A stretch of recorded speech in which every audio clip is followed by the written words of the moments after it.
to bring it down a little, Australians lose almost $400 million each year to scammers. And during the Christmas period, it's set to get worse.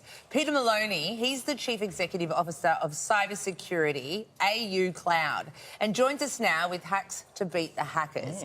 We are so glad you're here because sometimes I feel like we're getting scammed without even knowing that we're getting scammed because I see things on my bank account statements and I don't know who they are, what they are, but it's $3 here, $1 here, 99 cents here.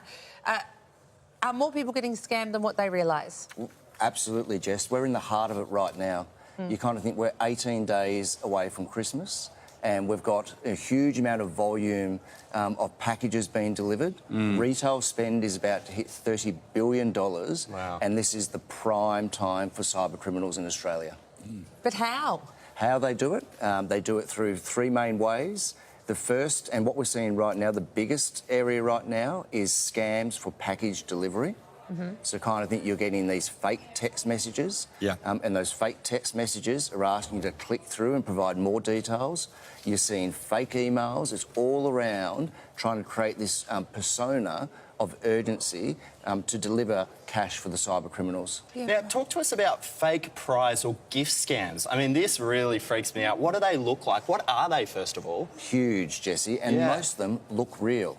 So kind of think at this time of the year, we're all short of time. We're all trying to wrap up work. We're all trying to get away for holidays, and we're waiting for Christmas presents to be delivered, or we're looking for those great specials to come on board. And this is where the cyber criminals really hone in on us. They put up a fake website.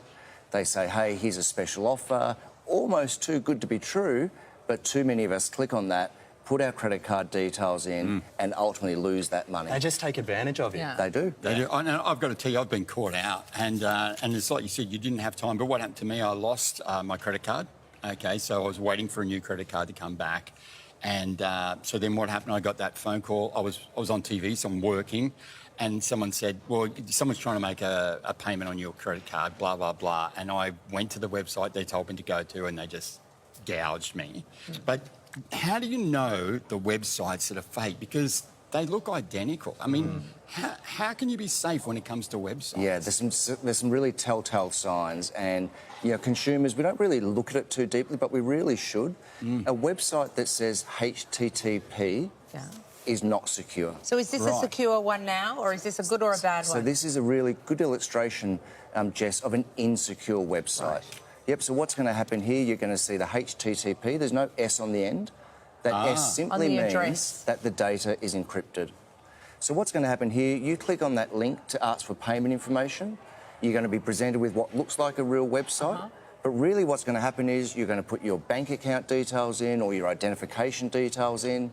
There is a scammer watching live that is just going to take those details, try to log into your bank account themselves, or use that same credit card to make another purchase somewhere else. So when you say HTTP, it's up on that address bar. Yeah, kind of think that URL at the top of the website. Absolutely. I've got to hear it again. So the HTTP, say it for me again. What's a scam? What's not a scam? So HTTP is an insecure website. Insecure. Wow. The data not secure. That's right. Wow. If it's got an S, it's secure. That's right. And all it means is that your data is either encrypted or not encrypted. It's incredible. I had no idea. I'm sorry. Do you have any idea? HTTP is at the start or the back? Because my eyes aren't good enough to see that. So if it starts with an S at the start? No, so if you kind of think, when you look at a website, if the website is a HTTPS, S stands for secure. That's all your viewers need to remember, is S is secure. Sorry to ask 1,000 questions. No, it's great. It was one of those interviews where you're like, I don't really get it, but I really want to know it. But it's great because so many people click on these websites, right? Yep, and they lose thousands of dollars. Something that I find is really scary. I mean, we all get unsolicited emails all the time, and what's the first thing you do? You hit the subscribe button. But that is a big way that scammers get a hold of you as well. Is that correct? Absolutely, without any doubt. And even bigger right now, during Christmas, is a text message that says your parcel is failed to be delivered, your parcel is being delayed, and it's just a fake. Yeah, and all it's doing again is saying, click on the link, take you to one of those fake websites, give me your bank account details so I can take your funds. See, I feel sorry for that, though, because there's a lot of Australian-born businesses that are trying to survive. And these scams are taking business away from them because the traditional marketing strategies that they use are now diluting what they do. So how can we still support business and their marketing things, but then also be aware of scams? It's a brilliant question, Jess, and the simplest way to do it is just to go to the legitimate website. Right, or give them a call. Or give them a call, that's right. So get the text message and you kind of think, well, I'm not going to click on that. I'll just go to the website. Yep, and support the retailer and support the Small Business Australia by going direct as opposed to falling victim to cybercrime. And when you go to the website, HTTPS. Absolutely. Right. OK, let's say you've done all your due diligence, but you've been scammed. What's the first thing you do when you're suspicious or you feel you have been scammed? So the first thing to do is to call the company that you thought you bought something from, verify it, or do that through your online accounts. The second, if you think you've been scammed, report it to your bank. Every Australian bank has got a process to handle this. If you really feel it's a material item, you can report it to the police. And at the absolute minimum, report it to an Australian website called scamwatch.com.au.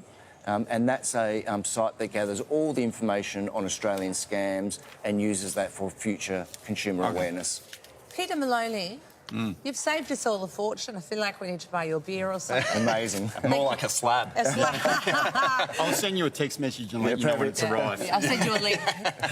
From AUCloud, thanks so much for joining us. We're so grateful. Thanks so much. Thank you. Really appreciate it. Next